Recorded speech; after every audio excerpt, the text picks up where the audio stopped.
Hi, I'm Carl Lazouz. Today's edition of CNN 10 begins in the Strait of Hormuz, a narrow passage of water between the Persian Gulf and the Gulf of Oman. This Middle Eastern strait, which is 21 miles wide, is important to the global economy. About 30% of the world's crude oil passes through it. And now, a United States carrier strike group has been deployed to the strait. It includes an aircraft carrier, the USS Abraham Lincoln, as well as destroyers, a guided missile cruiser, and a group of bomber aircraft. Why are they all headed to the Middle East? It's to send a message to the nation of Iran. It forms the northern border of the Strait of Hormuz, and American officials say they have specific and credible intelligence that the Iranian military and groups that operate beneath it are planning to target U.S. forces in Syria, Iraq, and at sea. Tensions between Iran and the U.S. are soaring. Last month, America declared that part of Iran's military is a foreign terrorist organization, and Iran responded by declaring the U.S. is a state sponsor of terrorism. Because America accuses Iran of participating in terrorist attacks around the world, it's trying to pressure Iran to change its behavior. And one way it's doing that is by blocking Iran's revenues from oil sales, which are the main source of the country's foreign income. Iran has said it would continue finding buyers for its oil and using the Strait of Hormuz to ship it. It also directly warned America not to block or interfere with the strait. But while American officials say the U.S. isn't seeking war with Iran, it is prepared to respond with, quote, unrelenting force to any Iranian attacks on American interests or allies. Next today, a new conversation is taking place around events that occurred 3/4 of a century ago.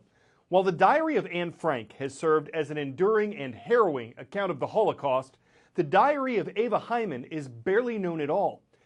It, too, involves a teenage girl's true experiences of Nazi persecution.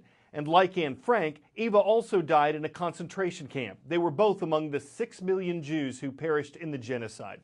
But there's a new interpretation of Eva's experiences aimed at a 21st century audience on a 21st century social media platform. And while not everyone agrees with how it's being presented, it is reaching hundreds of thousands.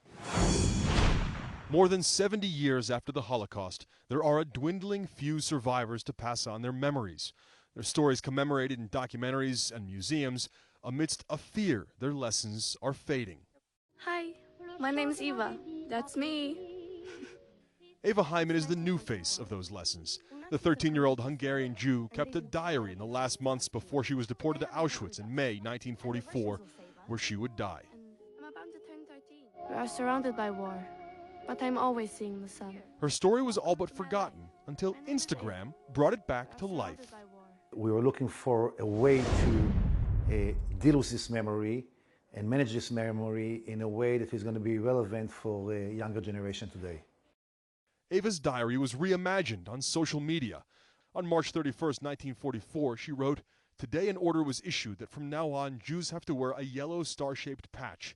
The order tells exactly how big the star patch must be and that it must be sewn on every outer garment, jacket, or coat." When Grandma heard this, she started acting up again, and we called the doctor. The idea to bring the diary to life on Instagram was the brainchild of Mati and Maya Kochavi, who wanted the Holocaust to reach a younger generation. The diary, the journal, is very short. It starts on February 12th, when it's her birthday. On March, the Germans invade into Hungary. In May 30th, she's already on the train to Auschwitz. So it's a journal of 108 days, that's all. I don't think we will see sweet mother for some time. Eva's story was released on the eve of Holocaust Memorial Day in Israel. By that time, it had hundreds of thousands of followers. Not everyone has been thrilled with the Instagram story, advertised on billboards like this here behind me all around Tel Aviv. Critics have said it dumbs down the Holocaust and is a PR campaign in bad taste. Others have said it's a very short distance from a social media campaign like this to selfies at Auschwitz. That was never the intent behind Eva Hyman's story, of course.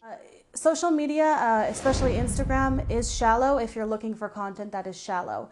And if you're looking for content that is powerful and has magnitude and can cause revolutions even, you will very easily find it there. In her final diary entry written 3 days before she was deported from Hungary, she wrote, "Dear diary, I don't want to die.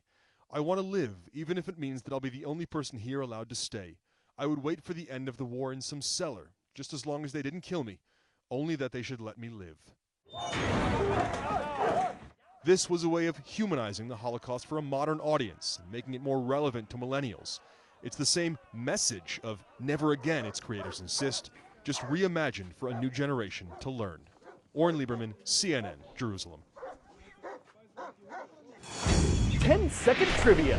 What do Ulysses, Operation Icebridge, and Calypso all have in common? Are they all James Joyce stories, NASA missions, Nintendo games, or 1960s pop songs? These are all the names of NASA missions that were launched starting in the 90s.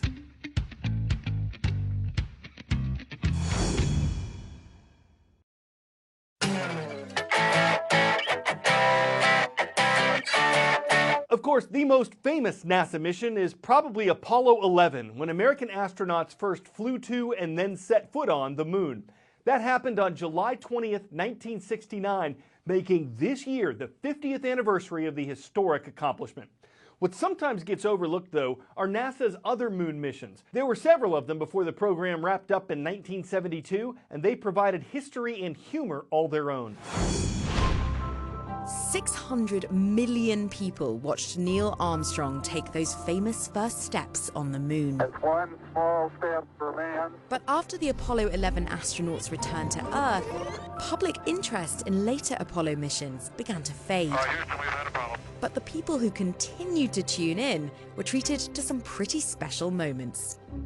Astronauts took advantage of their unique surroundings to have a bit of fun. During the Apollo 17 mission, Eugene Cernan and Harrison Schmitt sang their own rendition of The Fountain in the Park. I was strolling on the moon one day in a merry, merry month of December.